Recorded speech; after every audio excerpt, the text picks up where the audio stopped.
رحم والا ہے۔ جن لوگوں نے کفر کیا اور دوسروں کو اللہ کے رستے سے روکا، اللہ نے ان کے اعمال برباد کر دیے،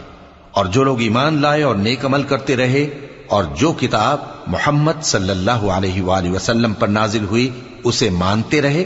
اور وہ ان کے پروردگار کی طرف سے برحق ہے کہ جس نے ان کے گناہ دور کر دیے اور ان کی حالت سنوار دی۔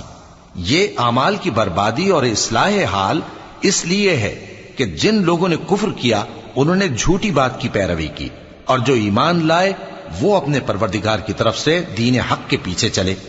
اسی طرح اللہ لوگوں سے ان کے حالات بیان فرماتا ہے۔ پس جب تم کافروں سے بھیڑ جاؤ تو ان کی گردنیں اڑا دو،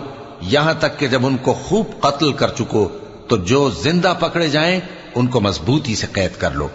پھر اس کے بعد یا تو احسان رکھ کر چھوڑ دینا چاہیے یا کچھ مال لے کر، یہاں تک کہ فریق مقابل لڑائی کے ہتھیار رکھ دے۔